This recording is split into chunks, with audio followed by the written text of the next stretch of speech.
Yes mga kabutcher, shoutout pala dyan sa naka-screening interview sa agency kahapon. Kaya good luck sa inyo. Gandahan nyo pa yung performance nyo sa sunod na interview ng employer. Ito naman yung namin mga kabutcher, ito yung style ng pag-display namin ng isang tupa. Tupa ito na galing sa Australia niya. Ito yung mga premium cuts niya, chops, tsaka ito naman tatanggalin lang natin yung palay para mayroon kayong kunting kaalaman pagdating nyo dito. Panoorin nyo lang yung mga ko. Saka yung magtatanong pala sa interview kung paano ang interview ng employer. Baka sa April daw, sa September daw darating mga butcher. September, yun ang balita ko lang hindi lang ako sure nun. Kasi pag dumating ng September yan, yung interview niyan, mabilis lang yan mga butcher. Basta may sagot kayo sa sa parts ng baka, tas wala na. Kung makita nga, kung meron nga kayong video sa isang branch nyo, sa shop nyo, wala na yun, wala na maraming tanong yun. Lalo na pag yung sinasabi ko sa inyo, mapepermahan ko yung nyo mga kabutcher. Mapepermahan ko yung resume nyo dito sa regional office, sa pinaka main branch namin dito. Kasi pipirmahan niya ng regional director na manager. Kasi ibig sabihin yun, narekomenda ko kayo. Kasi parang kamag-anak, referral ba?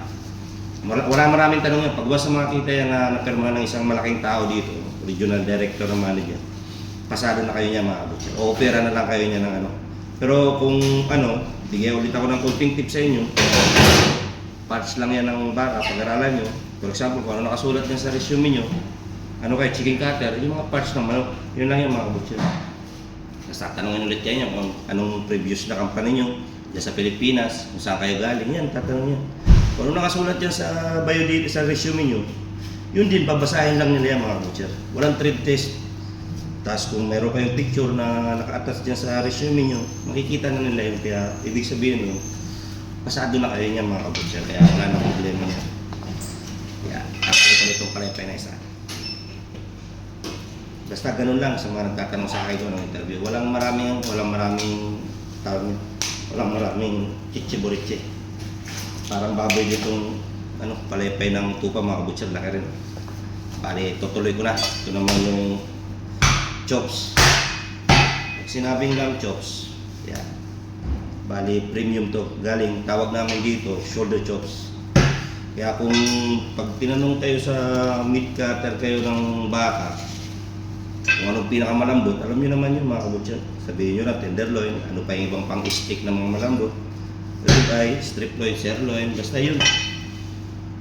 Basta manood lang kayo sa mga tutorial, basta basic lang yan. Walang problema yan mga butcher. Bilis lang yan. Kaya yun lang ang interview niyan. Babasahin na yung resume nyo. Yun, wala na, tapos na.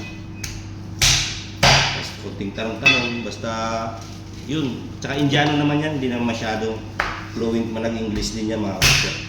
Parang alam mo yung English Carabao lang din sa atin. Marunong din sila pero hindi katulad talaga pag mga taga-European, mga puti talaga nag-interview. Kaya wala yan. Basic lang sa inyo yan mga butcher. Kaya yan, panoorin nyo lang, ginagawa ko to. Sa tupa naman, wala. Hindi nyo naman kasi wala namang ganong tupa sa atin. Kung anong mga parts ng tupa. Panoorin nyo na lang yung ginagawa ko para pagdating nyo dito, alam nyo rin mag-basic cutting ng mga tupa. Marami naman akong video na pinapakita sa inyo paano yun. Hindi ko lang mapakita lahat-lahat. Kasi nga minsan busy talaga. Pang madalian.